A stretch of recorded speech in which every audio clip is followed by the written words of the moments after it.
What's up, George? What's going on in the house of Craze tonight?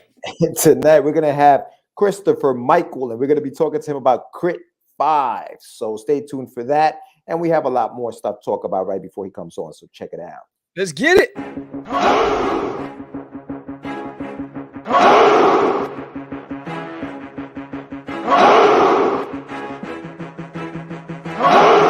We are the only show for independents all around, giving you a platform to spread your word all over town. Catch the Craze is the place to promote to your fans with the dream of Medina and Sam the Crazy Man. Subscribe to our show and never miss an episode. It's time to get your mans, listen to us on the go. Updated every week, we never miss a day. Join the squad, come on in. It's time to catch the Craze. If you are an independent, catch the Craze. Making moves on your own, catch the Craze. On your grind in the streets, catch the Craze. Join the movement, catch the Craze.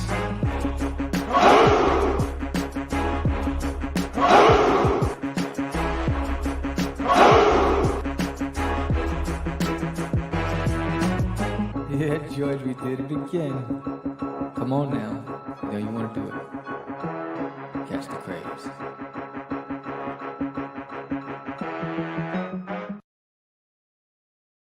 Welcome to Catch the Craze podcast. I'm your host with the most, Sam the Crazy Man Vera, and I am with George, the Dreamer Medina. What's happening, everybody? Welcome to another exciting episode of Catch the Craze. We are live here tonight. We are going to be talking to Christopher Michael. Wow, Christopher Michael. He is one of our repeat customers. He's been here before, episode 244 in the archives if you want to check it out. We spoke to him back then about his book Crit, and he had issues 0 through 4, I should say.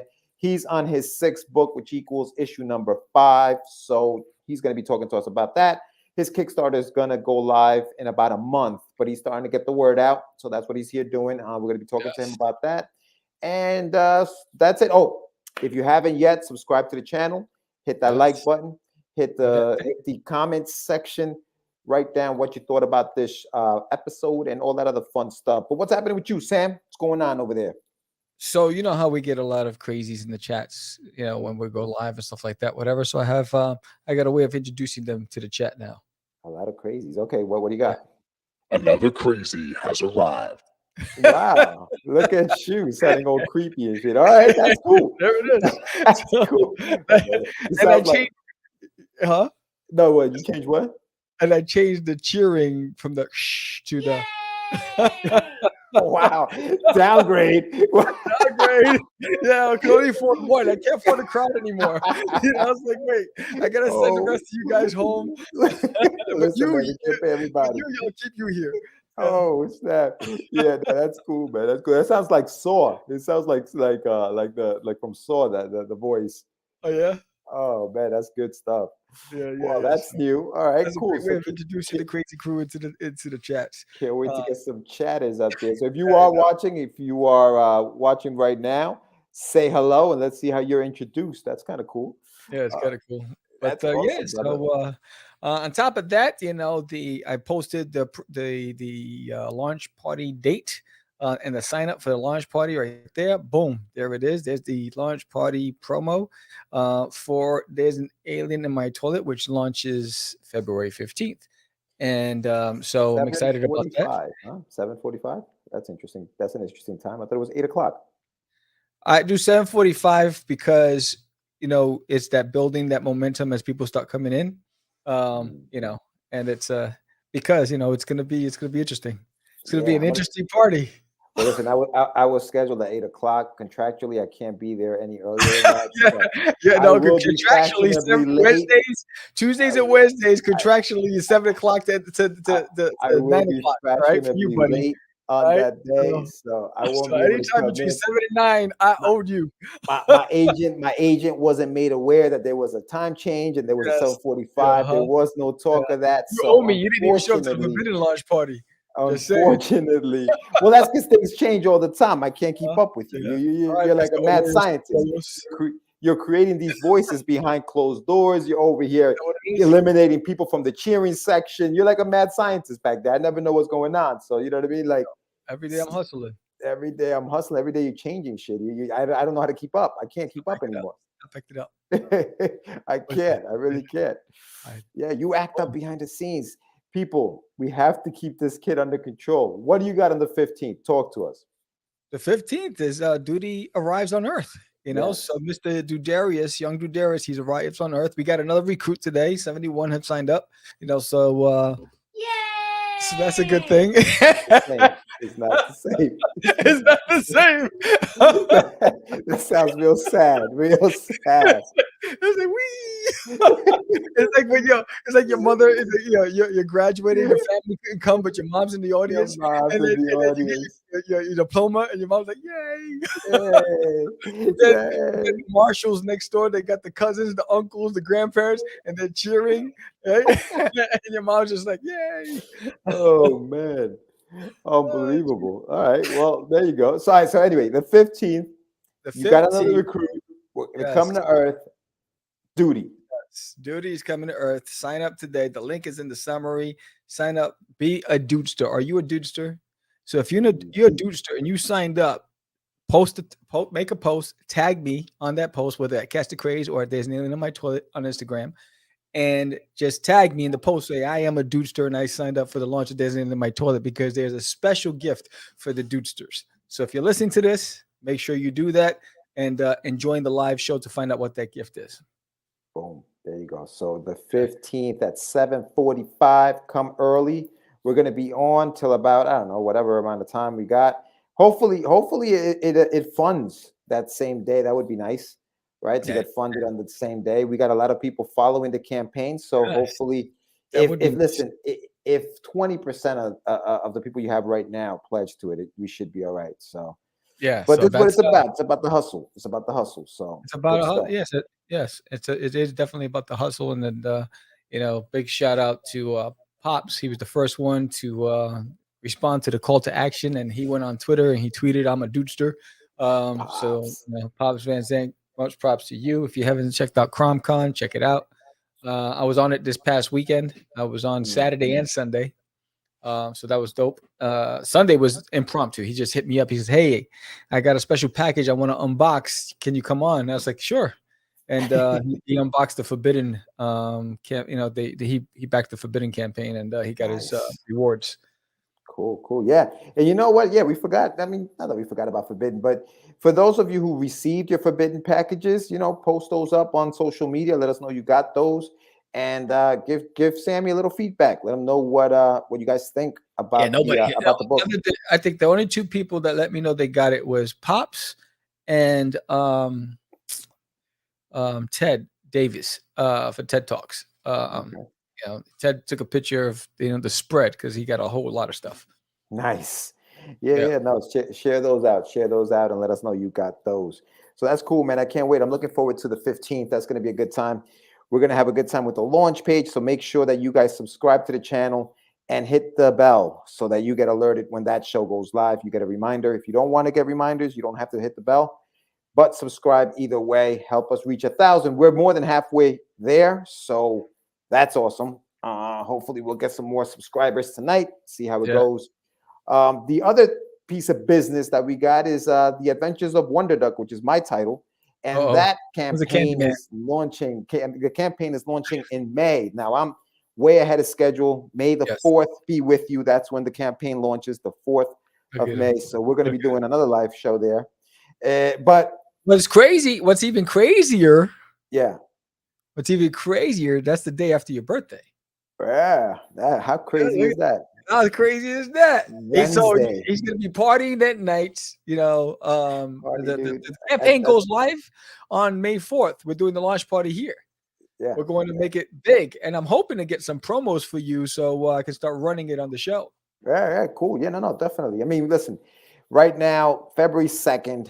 I launched I sent the pre-launch page about a month ago, and you guys have really been sent the launch page in 1977. Been answering the call, man. You guys have been answering the call. There's a lot of people already on there signed up, and I've received a lot of messages from you guys. So thank you very much. Because the deal was, if you sign up to the page, you hit that notify me button. What happens is you let me know you signed up by going to the Adventures of Wonderduck and say, "Hey George, I signed up." I send you a PDF of a special print that it's not going to be included in the campaign. It's just for you guys for helping me get to whatever number I'm hoping to get. So the people who sign up right now will get an exclusive print. It's an 8x10 print that you guys will get. If you pledge to the campaign, you will get a printed copy of that in your package when I send out everything, when I fulfill the campaign as a thank you for being there from day one. In this case, 4 months before the campaign launches. So thank you, everyone. Thank you for coming along for the ride. Please keep sending me those messages because I'll keep emailing you those prints. And then hopefully when we launch, you guys will be part of that. And I can send you a printed copy of it. I should be getting some prints, just some proof soon. So I'll show them to you guys so you guys see what you get. Yeah, what is it that you're giving away? All this stuff about stuff. I don't understand. It's just you got to find out. You got to find out. Find out. Right? Sign up. Sign up. Stop acting up and sign up. No, but yeah, dude, we're doing good things. I mean, big things for you guys. The fans, you guys have been amazing. The support is crazy, man. The support is really crazy. Yes, I love it. So thank you guys. And George has been standing on the corner with a trench coat, opening it up. He has like watches on one side and like sausages on the other. So out of all the things I could be pushing, what popped into your head was sausages. I was thinking of Lauren Hart. I saw an episode, and the guy, he had meats on one side of the trench coat and jewelry on the other side. Sausages. I love it. Wow. Oh my God. Well, listen, I don't even know how to transition from your sausage comment. I have no idea how to do this. But if you want to see more of this nonsense that happens here on the show, I'll say it again, subscribe to the channel. We have tons of episodes up on the channel. We do things just about every day of the week. You'll have some content that you guys can check out. Sam does, what's in the box. He does the Craze in 10 or less. We do this show on Fridays. Well, this show goes live, obviously, Tuesdays and Wednesdays. And then we have our show on Friday that you guys get every week. So we have tons of stuff. Yes. And the guest waiting, to come on actually was, like I mentioned in the soft open, he was a guest on the show back in March last year when he was promoting his book last year, and he's back. He's back. I looked out my window and I saw someone looking in. I was like, "Who's that?" And I was like, "He was like, yo, get me on the show." I was like, "Oh." I had to call. I was like, "Yo, I need security outside." Yeah, we always say it at the end of the show. We always say, when you want to come back, let us know, and we got you. And here he is. Episode 244 was his episode, and now he's back. What episode is this, Sam? I don't even know. We lost count. But this episode is, I'll tell you right now. Hold on. Yeah, let's see what episode this is. How many episodes? This is episode 377. Damn, 377. So over 100 episodes have happened since March of last year. What? That's in March, we will break 400 episodes. 400. Wow. So yes, 400 interviews in March. Damn. Crazy. Oh, right. Now, mind you, there's over 600 videos on the channel because you have What's in the Box, you got the Crazy 10 or Less, you got live broadcasts at Comic Cons, you got behind the scenes stuff, some art tutorials. So there's a lot of content on the channel, so you can be streaming Catch the Craze forever. And they're playlists. So they're the interview playlist, there's the Crazy 10 or Less playlist, What's in the Box playlist. There's a whole lot of options. I love it. I love that you can go into the archives and check some of this stuff out. It's funny because when he was coming on the show, I always like to just check it out and see what happened even back then, and it's nice to just kind of go back in time and take a look at that. So guys, check out that episode. Really cool episode. He had an Indiegogo campaign at the time. This time around, it'll be a Kickstarter campaign. So he's going into another crowdfunding. Lots have changed since we spoke to our buddy Chris. So we're going to be talking about that again. I'm very jealous about the hat that he has on. Oh, that hat is dope. That hat is fire. That hat is fire. So we're going to be talking about that, his new setup, because I think the backdrop looks different from the first time. So, lots have changed since we talked to him. So we're going to, play this promo, and when we come back, we're bringing Christopher Michael onto the show. So let's go. Hi, I'm Samuel, and this is Duty. Have you signed up for the launch of There's an Alien in My Toilet on Kickstarter? I hope that you do. It's going to be a hilarious ride. The link is in the summary. See you there. Boom! There he goes. There he is. I just think appear. Like a magician, bro. You're like, poof, there he is. There he is. Alakazam. I know, right? Awesome. Welcome back, everyone, to Catch the Craze. We are here live with Christopher Michael, Homebrewed Comics, and we're going to be talking to him about his project CRITS, C-R-I-T, which stands for Covert Reconnaissance Infiltration Team, right? There you Am I go. gonna get that right? There you go. I just had to make something up that sounded like crit because it was D&D, and like I just threw something together. I was like, guys, what do you think of this? And they liked it. That was way before we thought about a comic book, though. Yo, dude, that hat is like we were talking about. That hat right there. We're gonna have to talk about whether those are available for sale. But before we start, yep. What's that? It's on homebrewedcomics.com. You go in there and there get you one. go. Apparel. I just put the website link in the chat, so it's right there, guys. You can click on that link right now. Check it out. Yeah. So we were talking right before you came on about how we had you on the show last year, and you know you were working on, you had books already out, and here you are again. I mean, we were talking about even behind stage how sometimes, you know, independents disappear and you never see them again. So it's very nice to see that you're still doing this and you're still going strong. But for those who didn't catch that episode, who don't know who you are, introduce yourself and tell us a little bit about yourself. So my name's Christopher Michael, and Michael's my middle name. I won't even say my last name. It's like, oh, is it like Alphonse? Sail off, and everybody screws it up. So it's like, yeah. See, I had that on originally. I had that last name listed. Then I noticed. I said, wait, he had it Christopher Michael, so I changed it. Oh, okay. Yeah, it's like a pen name, but it's really just my first and middle name because. Even the DMV screws up my name on documents. So I was, you know, I just wanted to make it easy for people. And then people still screw it up and say Chris Michaels. And I'm like, oh man, that's not a last name. But yeah, so name's Christopher Michael. And Crit is a book based on a D&D game that I created for my friends. I love telling the story, to be honest with you, because my friends and I 10 years ago in Boone, North Carolina. If you've ever been to Boone, there's about 3 things you can do. One of them I won't say. The other one involves a bar, and the other one's still illegal in North Carolina. So, you know, I don't drink. We don't really party. My friends and I, we were just a bunch of video game nerds. And one of my buddies, there's my wife right there. See, she doesn't even use our last name. She took our last name and split it up and made it look different for her business. Oh, nice. Yeah, so Sail-off photography. Our name is Sail-off. It's actually Sal-off, but she made it into Sail-off photography because of the play on words. There you go. Yeah, my buddies up in Boone introduced me to Dungeons and Dragons. And mind you, I went up there and I had never played before. I thought it was, you know, you read all the, there's my cover artist right there. There you go. What's up, man? You hear like some of the, it's the devil's game. You hear all these different things and like TV, you're like, oh man, I gotta get dressed up and be all weird. And my buddy's like, yeah, just come play. It's a lot of fun. You'll enjoy yourself. And I was like, you know, I was brand new to Boone. And yep, no one knows how to pronounce it.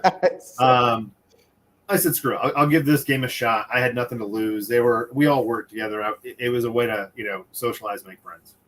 And after the first game, I was like, okay, this is kind of cool, but it's a lot of micromanaging. It reminded me of Star Wars, like the old one. On Xbox. It reminded me of that, but on paper. I was like, okay, cool. So I'm just like my own character. I get to be an asshole and kill things, and there's no repercussions for my actions. It's freaking cool.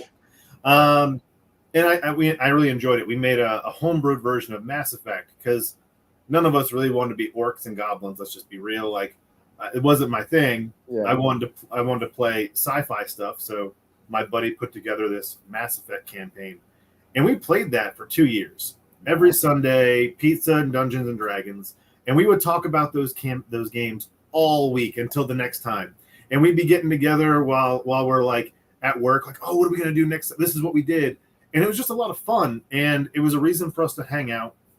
And then I had moved, a few other guys, like life just kind of naturally happened, and so 10 years go by, and I had kept up with everybody kind of individually. You know, the guy who plays Caliber, him and I, we had stayed pretty consistent hanging out. You know, he moved near me, and then some of the other guys we socialize on social media. And I lost my job. I was the first time in my life I'm unemployed. My wife was like, "Do something you enjoy and have fun. You know, like take a break. relax. We have a little bit of money. Just go ahead and breathe for a little while. And so I'm sitting there on my couch playing Spider-Man on PS4 because, what else are you going to do when you're unemployed and you're bored? And I was like, cool, I finally get to play some video games and not feel bad about it. Right. And you get to customize your Spider-Man. So my Spider-Man was different than somebody else's Spider-Man because I had a different power set and I used my Spider-Man differently. And I just got to thinking, I was like, well, this would be kind of cool for D&D. You have a blueprint of a character and then everybody just makes their own hero. And it just got my mind running. I'm like, we always said we wanted to play a superhero campaign, but we couldn't figure out how to do it. Wow. So I get my books out and I start making classes. And I'm like, well, really, your adventurers in D&D are really just superheroes. You just get different powers at different levels. So I start just creating these classes and stuff.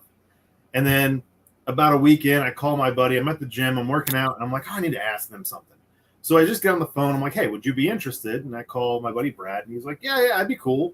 He goes, if we can get everybody together, that'd be pretty interesting considering half of us haven't talked in 10 years. Damn. So I just make the rounds. I just start calling everybody. And finally, I got everyone back. I got the gang back together, Damn. And Terrell, who plays Boulder in the book, we only really communicated with him through his wife because we were all roommates at one point. And his wife and I were friends on Facebook, so he had kept up with us through that. And I was at his bachelor party, and we had very minimal communication. So it was weird for me just to call him and be like, "Hey, let's play D&D. Come hang out." And he was kind of weird at first. He was like, "This is awkward. We haven't talked in like 10 years." And so he calls me. He's like, "How is it going to be?" I'm like, "Well, it's not like we stopped talking because of an argument or anything like that. No one slept with somebody else's girlfriend. Nothing like that happened. It was just one of us moved. We took different jobs.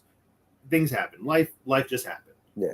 And so we get together for the first game, and I'm expecting it to be kind of awkward.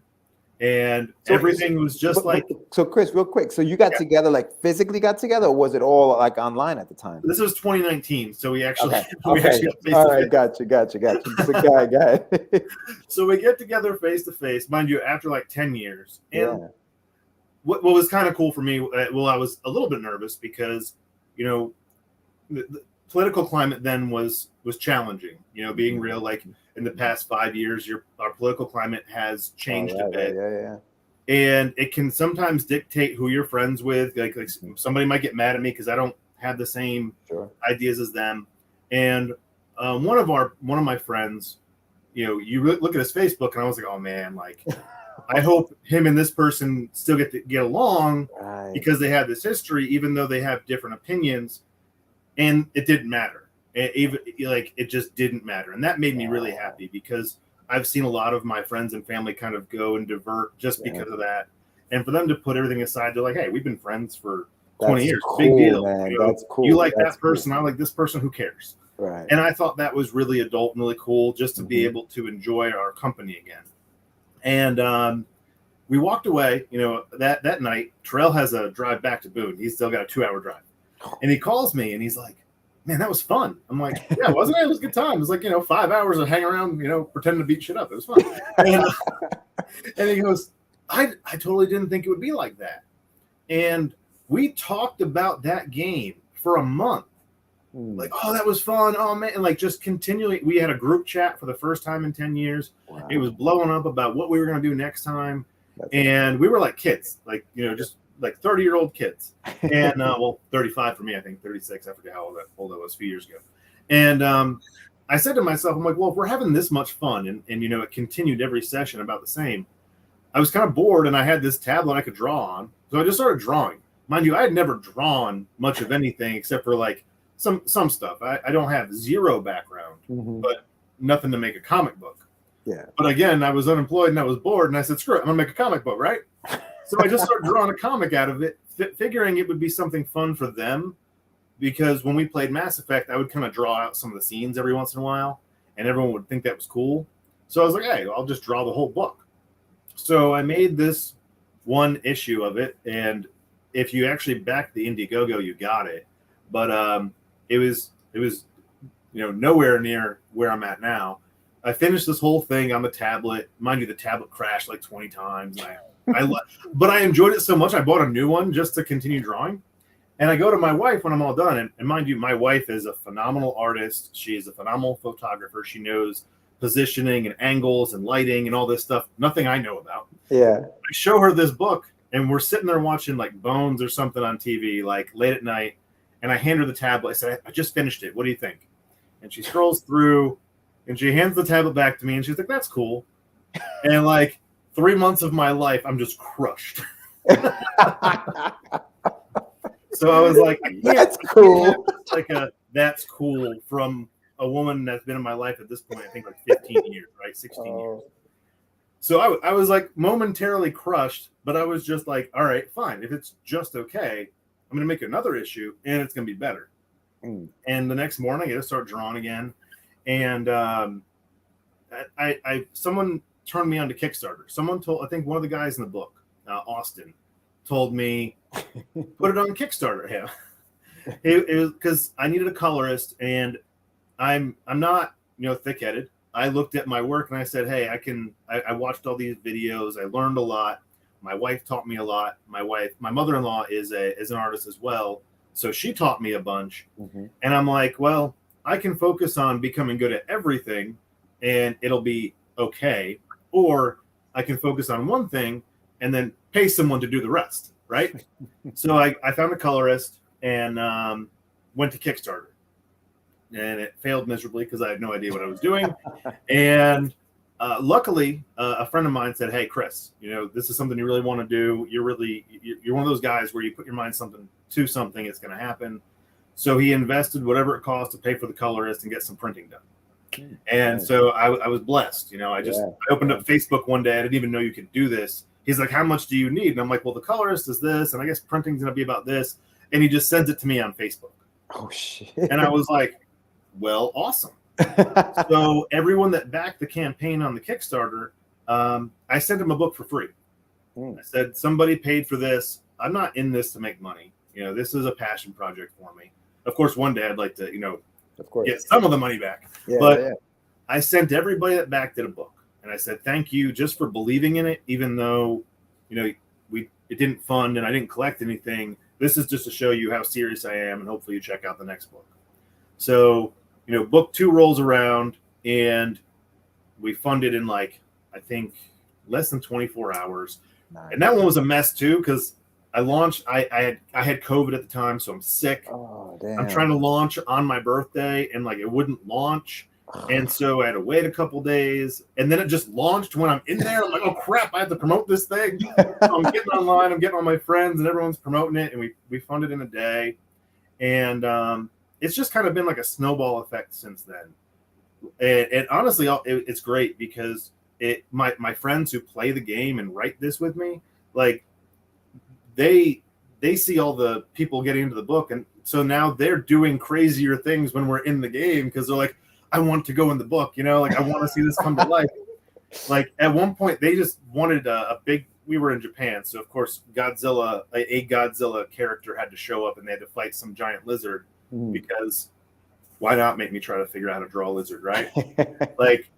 All these crazy things. And in the meantime, what I was enjoying was the fact that Crit, when the concept of the game was to go back to the silver age of superheroes when we had Iceman as a snowball, right?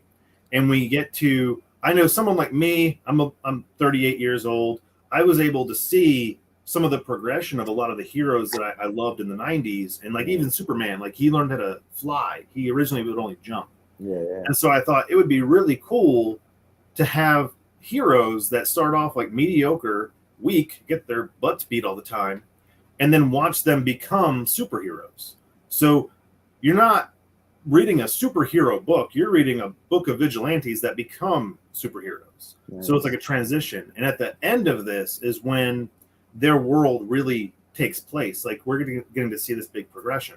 Yeah. And when I started drawing, every book I get better. And we were talking about it, and the guys were like, well, everyone gets to see us level up in the book, but they also get to see your artwork level up book to book. So it's kind of cool. Yeah. You get to see the progression. Yeah. And if you watch like One Punch Man, he started drawing just to draw that. It was very similar. Like the artist, you get to see him get better as time goes by. And so it was like kind of cool because I thought about it. I'm like, maybe I should redo book 1.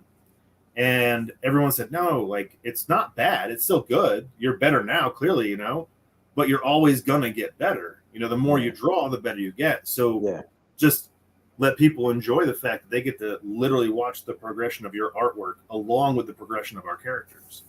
I think it's so cool, Chris. I'm sorry to cut you off, but just listening to what you're saying, it's like there were a lot of roadblocks that you had to kind of like overcome to get where you are right now. And I think that that's a message that I shouldn't get lost, especially like for young viewers, people who are watching, like, yeah, man, I don't know what's that, you know, like from the it's cool, like it didn't deter you. It didn't say, yeah, maybe that's cool and that's all it is. And yeah, you're right. It's just, it's cool and that's it. You were like, you know what? I want better than cool. I want, that's great. I want, you should do more. You know, and so you went out there and did that. Is that something that you've always been that way, even as a kid growing up? Have you always been that guy that saw the glass half full and like, you know, sky's the limit kind of thing? Like, tell us a little bit about little Chris, back in the days, Chris. Bring us back to that time in your life. I've always been the hard-headed kid, but I've always been the one.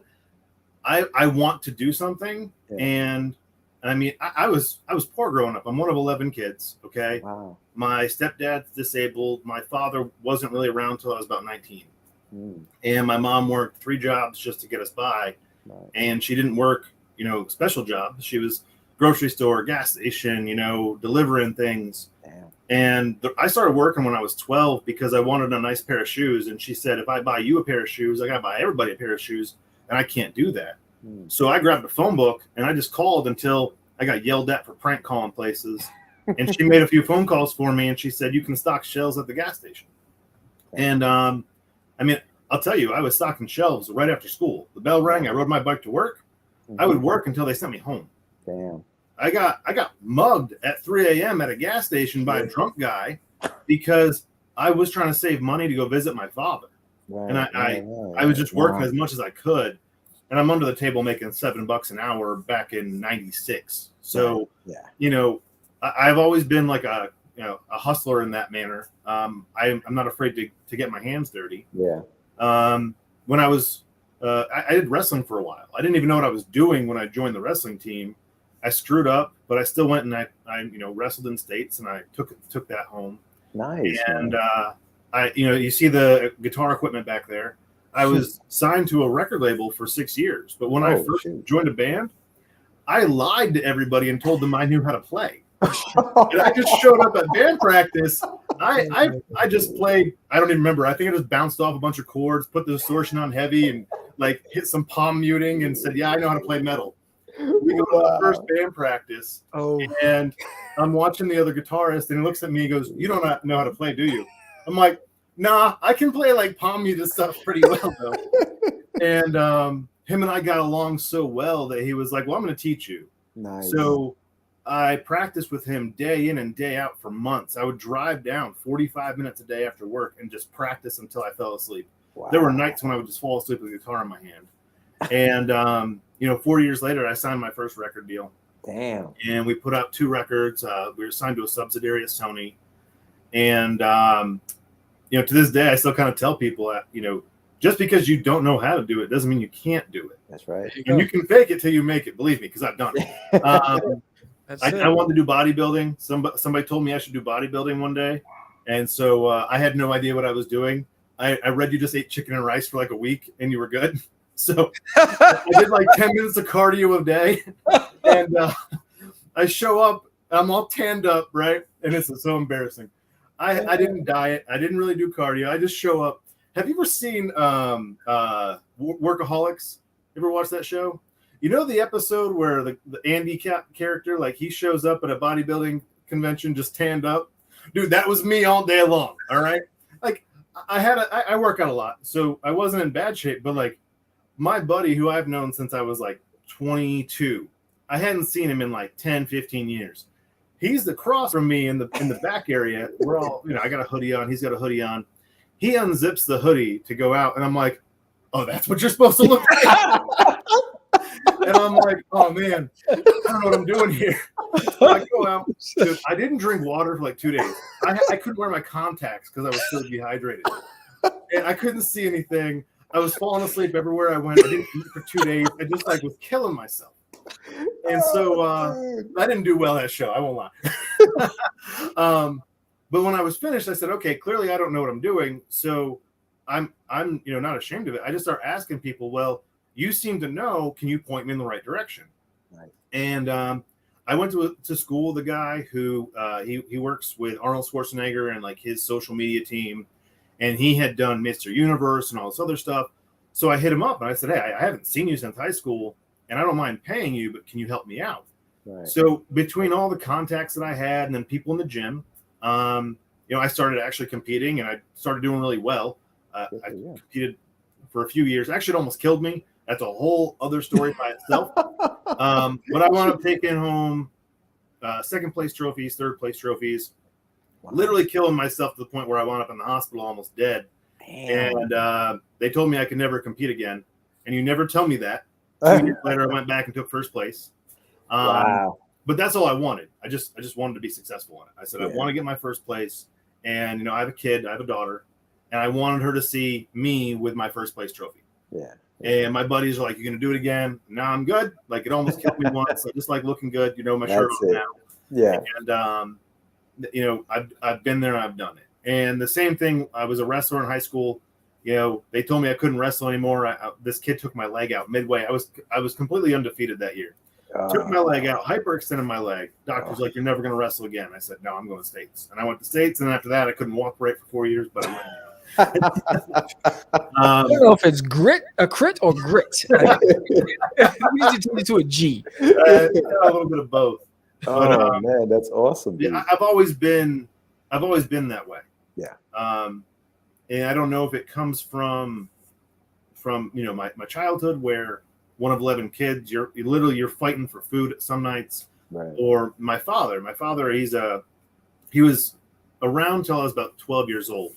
And then he had some hard times and, I'm not going to sit here and say my dad's, I don't have daddy issues, but my dad fell on some hard times and he was out of my life for about 7 years. Yeah. But he was a truck driver. And so when I was in like 6th, 7th, and 8th grade, I traveled with him every summer.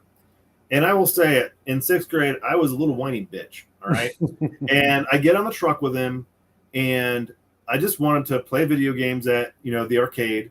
And I wanted to ride the truck and see things. I wanted to take pictures, eat fast food, and call it a day. Yeah. Well, he made me work. And I will never forget this. We were moving some really heavy equipment in his truck. And he went cross country. So we were in like Arizona or something. It's hot out. I don't want to be doing this. I don't want to be cleaning the trailer. And he's like, well, we have a load to pick up tomorrow and I'm paying you. So we need to move everything here to the back to make room for the next load. And there's this box that's literally 3 to 4 times my size and it's laying this way and he wants it this way. And I said, Dad, you could fit 10 of me in that box. I can't do that. And he pops me upside the head and he's like, you can't do it because you just said you can't do it. Stop. Damn. He hit you with the Yoda. Oh, man. There is no. He looks at me and I'm crying. We're arguing back and forth. I can't do it. And every time I say can't, he smacks me and he smacks me. Oh. And finally he's like, do you want to eat dinner? And I'm like, yeah, I want to eat food, And he says, well, I'm going to go get us food. And he's like, I'm going to walk. It's going to take me 20 minutes to walk there, 20 minutes to walk back. By the time I get back, that box better be standing up. Mind you, this thing weighed probably 4 times my weight too. Jesus. And he said, it better be standing up. And if it's not, you're not eating till it is. Damn. And so I sat there and I stared at this thing. I'm going back and forth and I'm trying to figure this out. Finally, I grabbed like a hand truck and I'm like, okay, well, I know physics, right? So I'm like, if I get this under here, and this is a lighter side, right? So I get it up under there and I push the thing down. Well, it immediately flops back up. So I get a bunch of these heavy blankets, packing blankets. So I prop it down and I'm laying on top of this thing, grabbing blankets and throwing the heavy blankets on top of this to like balance the weight. And I get underneath this box, like with my legs on the ground, my back down, and I just start to stand up under the box. I'm like, okay, I can get it. So it starts moving, and then it almost collapses on top of me. Luckily, I'm pushing, and finally I kept going backwards and forwards trying to get it. I got so mad, I just stood up as hard as I could, and the thing, it just went backwards. And it flops and it bounces, and I'm like, oh God, like I don't want this thing. It was an old, this is the 90s. Yeah. It was a computer housing that. So back then you had these 6 foot tall metal housings that computers would go inside of, and it was for some big corporate building, and that's what it was. So it had fiberglass paneling and steel. I mean, it was heavy. Yeah. So I knew it bouncing around wasn't going to break it, but I didn't want it to fall. It stops. So finally it stops. I'm like, oh God, it's standing up. And I just used all my weight to push a corner. Finally I get it back. And I'm sitting there covered in dirt, covered in sweat. Like I'm 4 times darker than I probably should be from going around in this dirt in the truck. And he comes back with Taco Bell and he sits it on the back of the truck. He's like, well, look at that, you little asshole. It's done.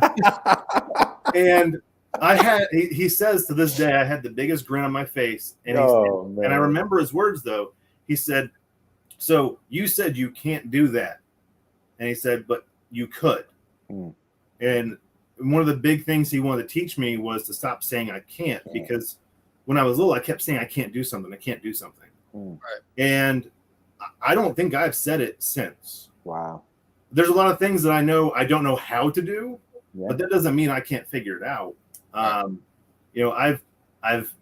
been in multiple industries as far as work goes, and I've sold stuff and worked at places where I walk in, I'm like, I don't even know what this is, but I'll figure it out. And that's just kind of the mentality I had after that. And now, Chris, did you apply that to your drawing then? Because you mentioned that you knew. I mean, because I don't know your extent of how much. I'm going to show you. I'm going to pull these books for you. Okay? Give me a second. Yeah, go for it. That's incredible, man. See, but that's the kind of thing.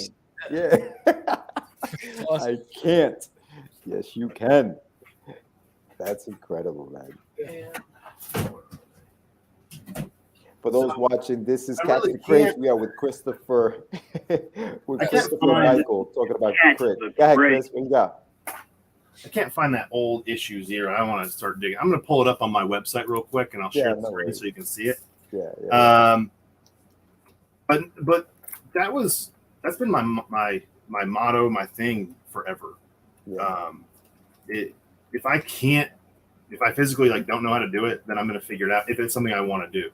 Now, there's one thing I can't do, and I will not eat peas. So I just say people I can't. I'm allergic to it. That's my excuse now. Is like if I don't like certain foods, I'm allergic to it. But no, for real. This is my dry folder. There we go. That's all right. It's something that stayed with me my whole life, and I even applied it to getting married. I chased my wife for 11 years, and she'll tell you. Everyone said there was no way that she was going to even date me. And then, after 11 years, I got her to marry me. Oh, wow. Well, I bet it was the last name. She didn't want to deal with the whole last name thing, right? That's... Oddly enough, her last name was Smith, right? So she went from Smith to Saloff, and she was like, well, now I have an interesting name.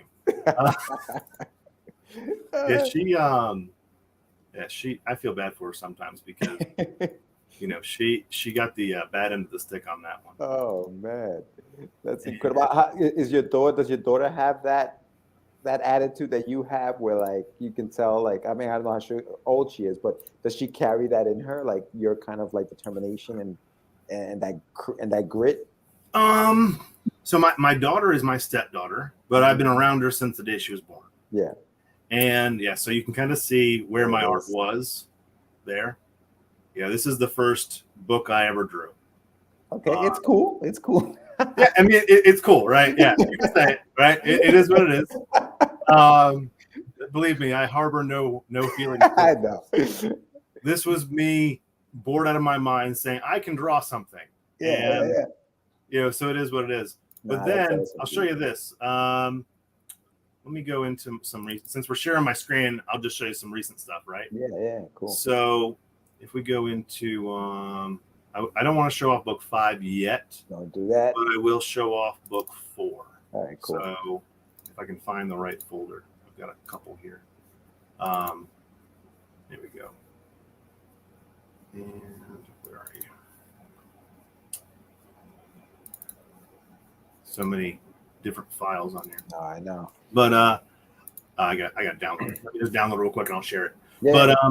But my kid, I've had to work really hard with her. So I'm proud of her. She's a straight A student in advanced classes, and she went remote when COVID hit.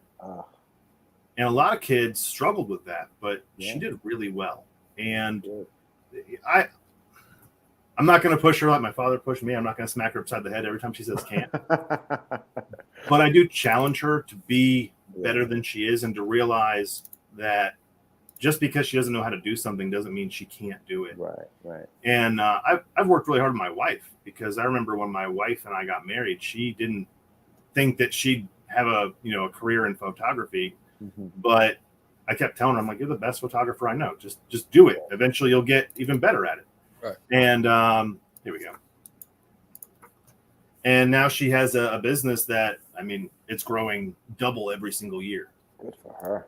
And so really proud of her for that. But it's a mentality thing. Yeah. So you saw the old book. It's going backwards. Oh, wow, look at this. Yeah, this is book 4. So you can kind of see that I've gotten a little bit better, I think. Yeah, definitely, dude. Look at this. Yeah, this is like one of my favorite panels right here. Yeah. This was actually inspired because we play D&D, some of the stuff doesn't translate. And then also sometimes we'll get further into the campaign and realize that we had introduced something that just kind of disappeared. Right. So I'll have to rework some of the story for it to make sense to a reader. Yeah. Where we've been playing this game for 3 years, and I've introduced so many different things and it's like you see memes all the time online about DMs that put a lot of effort into something and then it's nothing. And that's what's happened. I've created entire worlds, and they're like, "Oh, that's cool. We're gonna go kill this thing." And if I'm to introduce that to the reader and make it interesting, they're gonna want to see that get fleshed out. Yeah. What's gonna happen is it's gonna get introduced and then never be seen again. So I'm able to kind of like remove some of that. But this looks great, dude. Like, I mean, what did you do to get better? Was it just practice? Like, what did you do to get your art to this level from what it started? Really, and I'll say this, practice. It was in 2020, I was just about to release book 2. And I drove to Connecticut for my cousin's wedding. And on the way there, I watched a YouTube video of Todd McFarlane talking about how he overcame, because you want to talk about overcoming things. Yeah. And I guess it's just reloading. Todd McFarlane had over 300 rejection letters or something like that. Yeah. And let's try and reload that. I listened to him, and he said that he dedicated 1 hour a day to learning how to draw. And I mean, we're in the middle of COVID. I mean, we have a lot of free time on our hands. Yeah. I work remote, so I just spent as much time as possible drawing. Wow. My wife would be like, we're watching TV. Can you put the tablet down? It was always, can you put the tablet down? Yeah. And you've got to find a healthy balance there. But it just came to a point where it's just become, I don't want to say easier, because the minute it becomes easy, I challenge myself to do something else. Yeah, you have to. But I keep finding new ways of doing things. I watch YouTube videos. I ask my friends sometimes too.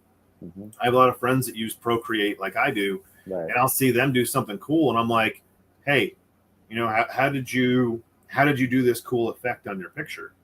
And they'll tell me. I do a lot of like studying of other artists. Like there's a few that I pick up their comic books and read them, even though they might be Marvel, and I'm trying to stay away from a lot of the mainstream stuff. Yeah, I still want to be inspired by some of those artists, because there's some really good art in there. Absolutely. But so another cool thing, these two characters right here, Blue Claw and Jose Tropical, which you can just imagine who he's play off of.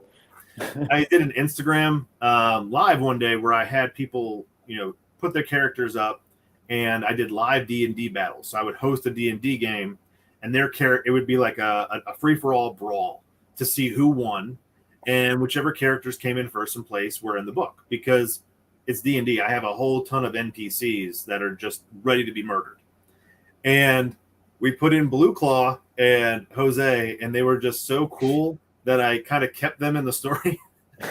They're going to be floating around the background there. But what was really funny was we did an audiobook for this, and when we were writing it, Blue Claw, I thought it'd be funny to have him have that like one line. And in universe, this guy's been infected by the same thing that gave Crit their powers, but for him it didn't react very well. So he's starting to mutate, and eventually he becomes a crab, like a crab-like creature. Shit.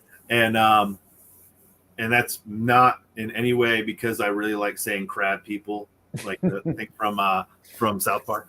But it's to show there's a negative side effect to some of it too. And we were like, well, it'd be kind of cool if he just said Blue Claw instead of anything else. Claw. So the voice, my buddy Kid, who does Bones, he didn't have a lot of voice parts in this because this is the first showing of Bones. Mm-hmm. And everybody came over for the audiobook, and I was like, well, I'll just have you do a few of the weird characters. You can do Blue Claw. And a lot of the dialogue in here wasn't in the script. He read this second Blue Claw really late, so it was really funny. He's like, Blue Claw? Blue Claw? And I went back and I had to re-edit a lot of the dialogue just from how hilarious the audiobook went. But this is great, dude. So we only have a couple of minutes left. I want to give you the screen. I'm going to remove this for a second. I'm going to put you on center stage. So I want you to give us your elevator pitch. What can people expect from the next issue, and why Crit? So I'm going to give you your solo spot. Here you go. Cool. So I'm going to do why Crit first, and because you're probably not going to find many other projects out there with as much passion behind them than this. It is all written at the table. It's nothing that we've gone back and forth, and I don't have a writer and an editor and all these other things. It is played out on a table. It happens as you read it. Everything kind of happens by the roll of the die. And so if you like superhero stories with a twist, this is for you. It is heavily influenced by manga and buddy cop movies, things like that. But at the core of it, it's about a group of friends learning to deal with their powers. That's what Crit is. It's a bunch of characters trying to figure out how to handle having superpowers. So they don't always come out on top, and they don't always win. And a lot of the times they don't make the right decision, but they're going to run with it, and they're going to try and do the best they can. Book 5 is the closing of chapter 1. It is a longer book. I'm trying to do a double issue here, and it's going to be roughly between 40 and 50 pages. I've got 46 on the books right now, but I tend to go over sometimes. So it's going to close out this first chapter. It's going to answer a lot of questions that have been raised from issue 0 to now. And it's really opening up the world to where they go. They are able to grow like in D&D. So this is really levels 0 through 5. If you've played D&D, they're leveling up to the next adventure level, and they're going to face some harder things. We get to see some really awesome action between them and the villain group that I've created, the Masters of Mayhem. They're getting the rematch against them, which if you read issue 3, they fought, almost lost, barely escaped from that one. By design, I tried to kill them all that session, and we had to end. But they're getting a rematch against the Masters of Mayhem. They're uncovering more about the source of their powers. And the big thing is they're establishing themselves as heroes after this. So you get to read all that, and at the same time, there's going to be a lot of dark. There's a lot of darkness in this book. They're uncovering some things that aren't the most savory. I know a lot of the book has been tongue in cheek and fun, but in this session, they really uncovered the bad parts of having super beings in the world. So again, if you like D&D for one, if you like superheroes, anime, if you're a fan of any Eddie Murphy buddy cop movies, or if you're a fan of My Hero Academia, even Peacemaker, honestly, we watched that show and I was like, wow, we fit right in line with that. But big thing, it's like a big buddy cop anime. So check it out. Homebrewedcomics.com. I'm going to keep that updated, and all the social media links are on there. Excellent, awesome. Man. Thank you so much, Chris, for coming on. And like we said before, you're welcome back anytime, my man. Awesome. Well, I hope my plan this year is to release 4 books. All right. So I want to do quarterly Kickstarters, and I'm pushing myself. In the past year, I've secured 2 distribution channels. I have a book on hero insurance. Actually, somebody wrote it, like what it would cost to have hero insurance. So that's really funny. But yeah, we've secured 2 distribution channels, and I'm looking at another one right now. I'm working on it.